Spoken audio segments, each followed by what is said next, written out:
नमस्कार दोस्तों, कैसे हैं आप सभी लोग। उम्मीद करते हैं कि आप सभी लोग मस्त होंगे, स्वस्थ होंगे और एकदम पढ़ाई लिखाई में एकदम लगन से एकदम व्यस्त होंगे। ठीक है, तो चलिए अभी के ना इस वीडियो में हम आप सभी लोग को सील हिंदी यानी कि नॉन हिंदी का लेकर आ चुके हैं वायरल ऑब्जेक्टिव क्वेश्चन। प्यारे साथियों, ये वीडियो जो है ना काफ़ी इंपॉर्टेंट होने वाला है। जैसे कि आपको पता है 19 फरवरी के दिन आप लोगों का सील हिंदी यानी नॉन हिंदी का जो है ना एग्जाम होगा। ठीक है, तो आप सभी लोग छात्र छात्राओं के लिए बहुत इंपॉर्टेंट वीडियो है। वीडियो को आप सभी लोग जो है ना शुरू से लेकर अंत तक जरूर देख लीजिएगा और देख कर ही एग्जाम देने जाइएगा, एकदम आप गर्दा मचा के आइएगा। ठीक है, प्यारा साथियों देख लीजिए सेकेंडरी स्कूल एग्जामिनेशन 2025 और यहाँ पे विषय कोड ई है, सभी सभी के लिए है सेट। ठीक है, सेट कोड जो है ना ई है और विषय कोड 106 रहेगा। ठीक है, यहाँ पे देख लीजिए। और ये सील हिंदी और समय जो आप लोग को मिलेगा वो कितना घंटा का मिलेगा जी, तो ये 3 घंटा 15 मिनट का समय दिया जाएगा। 100 को ऑब्जेक्टिव रहेगा जिसमें से 50 ऑब्जेक्टिव का आंसर करना होगा। ठीक है, चलिए यहाँ पे प्रश्न की तरफ हम लोग बढ़ते हैं। यहाँ पे देख लीजिए ऐसे ही रहेगा, 100 ऑब्जेक्टिव 50 क्वेश्चन का आंसर देना होगा। ठीक है, चलिए तो जितना ये क्वेश्चन बता रहे हैं सारा का सारा क्वेश्चन एकदम रट जाइए, याद कर जाइए, बहुत इंपॉर्टेंट है। ठीक है, चलिए एक नंबर है, हामिद के पिता की मृत्यु कैसे हुई। तो प्यारे साथियों जल्दी जल्दी जो है ना आप लोग आंसर यहाँ पे कमेंट करके हमें ज़रूर बताइएगा लाइव चैट में। ठीक है, नीचे कमेंट करके भी। ठीक है, और एक एक प्रश्न परीक्षा के लिए बहुत इंपॉर्टेंट है, याद करते चलिएगा साथ साथ। ठीक है, चलिए तो हामिद के पिता की मृत्यु कैसे हुई थी, तो ये हुई थी हैजा से हुई थी। पहला का राइट आंसर बी हो जाएगा। ठीक है, 2 नंबर क्वेश्चन की तरफ बढ़ते हैं। क्वेश्चन क्या कह रहा है देखिए, ईदगाह शीर्षक पाठ में गांव पहुंचकर बच्चे ने क्या किया। पता है क्या किया, अपने अपने खिलौने से खेला। क्या किया जी, अपने अपने खिलौने से खेला। 2 का राइट आंसर बिल्कुल यहाँ पे सी हो जाएगा। अगला क्वेश्चन यहाँ पे देखिएगा, 3 नंबर क्वेश्चन क्या है। चलिए, पुत्र की मृत्यु के बाद बाल गोविंद भगत ने पतोह को किसके साथ भेज दिया जी, तो उसके चाचा के साथ जो है ना भेज दिया। 3 का राइट आंसर बिल्कुल बी हो जाएगा। अगला 4 नंबर क्वेश्चन है कि लेखक बेडब बनारसी को कितने बजे नींद खुली, तो ये आपका 3 बजे रात को नींद खुली थी। ठीक है, याद रखिए, एक एक क्वेश्चन याद करते चलिए, बहुत ज़्यादा इंपॉर्टेंट है। सब क्वेश्चन आपके परीक्षा में पूछा गया क्वेश्चन है। ठीक है, 5 देखिए, बाजार की मक्खियों को छोड़कर एकांत की ओर भागो, यह किसने कहा जी, तो ये आपका बिल्कुल जी नित्से ने कहा, नित्से ने कहा। ठीक है, चलिए 6 नंबर क्वेश्चन देखिए, तो प्राचीन काल में अंग महाजनपद के नाम से कौन लोकोक्ति था, तो ये आपका बिल्कुल जी भागलपुर। 6 का राइट आंसर बिल्कुल सी। चलिए अगला 7 नंबर क्वेश्चन है जी, देखिए गांव के लोग सिरचन को क्या समझते हैं। पता है क्या समझते हैं, बेगार समझते हैं, बेगार। ठीक है, 7 का राइट आंसर डी हो जाएगा। अगला क्वेश्चन 8 नंबर है, अशोक का शस्त्र त्याग शीर्षक पाठ के रचनाकार कौन है, तो ये हैं आपके वंशीधर श्रीवास्तव हैं। कौन है जी, वंशीधर श्रीवास्तव हैं। जितने भी आपके नॉन हिंदी वाले स्टूडेंट हैं, यानी जितने भी आपके नॉन हिंदी वाले जो दोस्त हैं, उन सभी के पास वीडियो को ज़्यादा से ज़्यादा आप सभी लोग जो है ना शेयर जरूर कीजिएगा, क्योंकि नॉन हिंदी का अक्सर देखते ही हैं, बहुत कम ही आप लोगों को क्लास देखने को मिलता होगा। तो आप सभी लोग इस क्लास को जो है ना, इस वीडियो को जरूर शेयर कीजिएगा ताकि सभी लोग का हेल्प होगा। ठीक है, सब लोग प्रश्नों को याद कर लेंगे, शेयर जरूर कीजिएगा जी। ठीक है, 8 का आंसर यहाँ पे ए हो जाएगा। ठीक है, 9 नंबर क्वेश्चन देखिए, ये रहा 9 नंबर क्वेश्चन। क्वेश्चन कह रहा है ना कि बलगोविंद भगत सिर से क्या पहनते थे, सिर में क्या पहनते थे। पता है क्या पहनते थे, कबीरपंथी टोपी, कबीरपंथी टोपी पहनते थे। ठीक है, चलिए 10वां नंबर क्वेश्चन है, हुंडरू का जल प्राप्त किस राज्य में है। हुंडरू का जल प्राप्त जो है ना, ये कौन से राज्य में है, तो ये है झारखंड राज्य में। कहाँ पे, झारखंड राज्य में। ठीक है, 11 नंबर क्वेश्चन है कि तबीयत में बौद्ध धर्म का प्रचार प्रसार किसने किया, तो ये आपका बिल्कुल जी अतीश दीपंकर ने किया। ठीक है, इसके बाद यहाँ पे 12 नंबर क्वेश्चन है कि संजू को डायरी लिखने की प्रेरणा किससे मिली, तो ये आपका बिल्कुल जी दीदी से मिली। ठीक है, 12 का राइट आंसर बिल्कुल ए हो जाएगा। अगला 13 नंबर क्वेश्चन है, दीदी की डायरी शीर्षक पाठ में 1 जनवरी 97 का दिन कैसा रहा जी, तो ये आपका बिल्कुल कारीगर पत्थर तराश रहे थे। ठीक है, कारीगर पत्थर तराश रहे थे, जो है 13 का करेक्ट आंसर डी हो जाएगा। चलिए अगला क्वेश्चन यहाँ पे देखिएगा, अगला क्वेश्चन क्या कह रहा है। चलिए प्यारा साथियों, आप सभी लोग जो है ना चैनल को नए होंगे तो सभी लोग सब्सक्राइब जरूर कर लीजिएगा जी। आगे आप लोग को जो है ना नॉन हिंदी का हम बहुत सारा ऑब्जेक्टिव बता देंगे, जितना आप लोग देख लीजिएगा ना, बस उसी में से क्वेश्चन पूछेगा। ठीक है, और हाँ सब्जेक्टिव भी, वायरल सब्जेक्टिव भी बताएंगे। तो सब लोग चैनल को सब्सक्राइब करके हमसे ज़रूर जुड़ जाइएगा। ये क्वेश्चन देखिए, दीनबंधु निराला शीर्षक पाठ के लेखक कौन है? तो ये हैं जी आपके बिल्कुल आचार्य शिवपूजन शाह, ठीक है। नेक्स्ट क्वेश्चन देखिए, यहाँ पे 15 नंबर क्वेश्चन है कि ठीक है पर कसार को उसके रुपए लौटाने पड़ेंगे, यह किसने कहा? तो ये आपका बिल्कुल जी किसने कहा? तो खेमा के पिता ने, खेमा के पिता ने, ठीक है। 16 नंबर क्वेश्चन है, याचकों के लिए कल्पतरु कौन थे? तो याचकों के लिए कल्पतरु जो थे वो सूर्यकांत त्रिपाठी निराला थे। कौन थे? सूर्यकांत त्रिपाठी निराला थे, ठीक है। चलिए अगला क्वेश्चन देखिए, तो 17 नंबर क्वेश्चन है, जननायक जननायक कर्पूरी ठाकुर का जन्म समस्तीपुर के निकट किस गांव में हुआ था? तो कौन सा गांव में हुआ था जी? ये पितोछिया गांव में हुआ था। कौन सा गांव में? पितोछिया, ठीक है। अगला क्वेश्चन देखिए, 18 नंबर क्वेश्चन है, आचार्य शिवपूजन शाह के अनुसार किन्हें खूब भगवद विभूतियाँ मिली थी?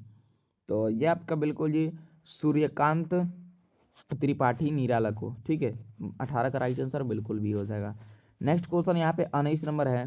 क्वेश्चन क्या कह रहा है, ध्यान से देखिएगा। प्यारा साथियों लाइक ज़रूर कर दीजिएगा वीडियो को, एक प्यारा सा कमेंट करके हमें ज़रूर बताइएगा कि आप सभी लोग जो है ना कौन से ज़िले से हैं और कितना घंटा पढ़ाई कर रहे हैं घर पे, ठीक है, बताइएगा ज़रूर। 19 नंबर क्वेश्चन है, जननायक कर्पूरी ठाकुर शीर्षक पाठ में सचिवालय के लिफ्ट के ऊपर क्या लिखा हुआ था? तो ओनली ऑफ ऑफिसर लिखा हुआ था। क्या लिखा हुआ था? ओनली ऑफ ऑफिसर्स, ठीक है। चलिए 20 नंबर क्वेश्चन देखिए, चिकित्सा का चक्कर शीर्षक पाठ में लुकमान नाम किसका है? तो ये है आपका बिल्कुल हकीम का। किसका जी? तो हकीम का, ठीक है। 21 नंबर क्वेश्चन है, किसके विभव की वृद्धि से वकील साहब का कलेजा जलता रहता है? तो ये आपका बिल्कुल जी बीमा एजेंट के। किसके जी? तो बीमा एजेंट के, ठीक है। नेक्स्ट क्वेश्चन 22 नंबर है जी, नेपोलियन किसके स्पर्धा करते थे? तो नेपोलियन किसके स्पर्धा करते थे जी? तो ये आपका बिल्कुल सीजर से, ठीक है। किससे स्पर्धा करते थे? सीजर से, ठीक है, याद रखिएगा। 22 का B right answer. 23 number question है, ठेस शीर्षक पाठ में क्या है जी? ठेस शीर्षक पाठ में मछली भाभी सिरचन के सूप में क्या फेंक कर चली गई? तो पता है, रसगुल्ला फेंक कर चली गई। 23 का राइट आंसर ए हो जाएगा। और ये क्वेश्चन जो है ना, ये भी एग्जाम में पूछा गया क्वेश्चन है ये, ठीक है। चलिए एक एक प्रश्न जो है बहुत महत्वपूर्ण है, एकदम याद करते रहिएगा। यहाँ पे याद कर लीजिएगा, ठीक है, करते रहिएगा नहीं, याद कर लीजिए। 24 है, मैं स्त्रियों पर शस्त्र नहीं चलाऊंगा, यह किसने कहा जी? तो ये पता है किसने कहा? ये आपका बिल्कुल सम्राट अशोक ने कहा था। किसने कहा? सम्राट अशोक ने।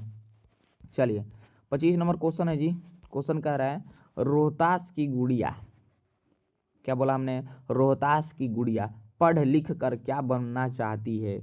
पता है क्या बनना चाहती है? ये अध्यापिका बनना चाहती है। 25 का राइट आंसर ए हो जाएगा। नेक्स्ट 26 नंबर है कि मोहसिन के पास कितने पैसे हैं? तो मोहसिन के पास जो पैसे हैं वो 15 पैसे हैं। कितना पैसे है? 15 पैसे, ठीक है। चलिए अगला क्वेश्चन 27 नंबर है, विक्रमशिला विश्वविद्यालय की स्थापना किसने की? तो ये आपका बिल्कुल राजा जो धर्मपाल ने की है, ठीक है। 27 का सी राइट आंसर हो जाएगा। अगला यहाँ पे 28 नंबर क्वेश्चन है जी, देखिए क्वेश्चन क्या कह रहा है। कह रहा है कि पुरुलिया रोड से हुंडरू के जल प्राप्त की दूरी कितनी है जी? तो ये है आपका बिल्कुल दूरी जो है ना, वो है आपका 13 मील है, याद रखिएगा।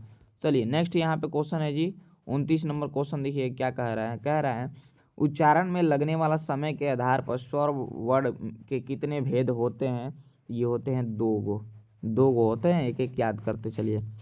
यहाँ पे देखिएगा 30 नंबर क्वेश्चन है कि जिन स्वरों का उच्चारण नाम और मुंह से होता है और उच्चारण में लघुता रहती है उसे क्या कहते हैं? तो उसे जो है हम लोग बोलते हैं अनुनासिक बोलते हैं, ठीक है। चलिए अगला क्वेश्चन 31 नंबर की ओर बढ़ने की 31 नंबर किधर गया जी? ये रहा। घ का उच्चारण स्थान क्या है? तो घ का उच्चारण स्थान जो होगा वो कंठ हो जाएगा। 31 का सी राइट आंसर।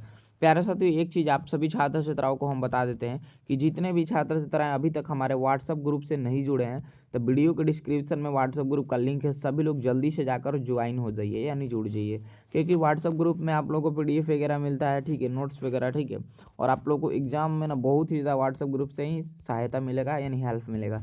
तो सभी बच्चे और बच्चियाँ जल्दी से जाइए, वीडियो के डिस्क्रिप्शन में हमारा व्हाट्सएप ग्रुप का लिंक दिया गया है, लिंक पे क्लिक करके आप लोग व्हाट्सएप ग्रुप से जुड़ जाइए, ताकि जो इसमें पीडीएफ नोट्स मिले तो आसानी से पढ़ पाएँ, ठीक है। नेक्स्ट 32 नंबर क्वेश्चन है कि 100 कौन व्यंजन है, तो ये है आपका उष्म व्यंजन, डी राइट आंसर हो जाएगा। इसके बाद अगला क्वेश्चन है जी, देखिएगा, कह रहा है कि दो या दो से अधिक व्यंजन ध्वनियाँ परस्पर संयुक्त होकर जब एक स्वर में सहारे बोली जाए तो उसे क्या कहते हैं, तो उसे जो है ना संयुक्त ध्वनि बोलते हैं। यहाँ पे 33 का राइट आंसर ए हो जाएगा। अगला यहाँ पे 34 नंबर क्वेश्चन है जी, अक्षर के कितने प्रकार हैं, तो अक्षर के प्रकार जो हैं वो 4 प्रकार हैं, ठीक है। चलिए नेक्स्ट 35 नंबर क्वेश्चन है कि उसपात का संधि विच्छेद क्या होगा, तो उसपात का यहाँ पे संधि विच्छेद हम लोग करेंगे तो ये हो जाएगा आपका, सॉरी उसपात नहीं है जी, निष्पाप का संधि विच्छेद, निष्पाप का, ठीक है। तो इसका संधि विच्छेद जो होगा ना प्यारे साथियों, ये हो जाएगा आपका बिल्कुल नि विसर्ग प्लस पाप हो जाएगा। 35 का सी राइट आंसर, ठीक है।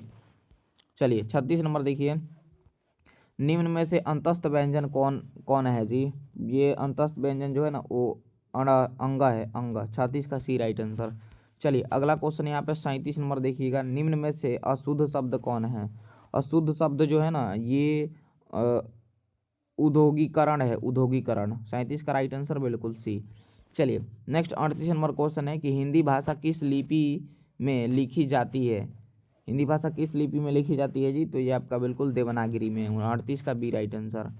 उसके बाद यहाँ पे 39 नंबर क्वेश्चन तो थोड़ा कट चुका है, कह रहे 40 को देखिए जी, 40 नंबर क्वेश्चन है, कह रहा है कि काला सागर शब्द कौन संज्ञा है, तो ये है आपका बिल्कुल जी व्यक्तिवाचक संज्ञा है, डी राइट आंसर हो जाएगा 40 का। 41 नंबर क्वेश्चन अब यहाँ पे देख लीजिए, अकाल शब्द कौन लिंग है, तो अकाल कौन सा लिंग हो जाएगा, कमेंट करके बता दीजिएगा 41 का, ठीक है। तो 41 ही क्वेश्चन यहाँ पे हम लेकर आए थे आपके लिए, ठीक है, आपके परीक्षा के लिए बहुत इंपॉर्टेंट है ये सारा का सारा क्वेश्चन। तो आप सब लोग वीडियो को ज़्यादा से ज़्यादा अपने दोस्त साथी में शेयर कर दीजिए ताकि सबका हेल्प हो जाएगा। चैनल को सब्सक्राइब करके घंटी दबा लीजिए, आगे जो वीडियो होगा नॉन हिंदी का वायरल सब्जेक्टिव का आएगा, ठीक है। तो सब लोग सब्सक्राइब कर लीजिए और व्हाट्सएप ग्रुप से जुड़ जाइए, वीडियो के डिस्क्रिप्शन में लिंक है, ठीक है। चलिए मिलते हैं अगले वीडियो में, सभी को थैंक यू सो मच।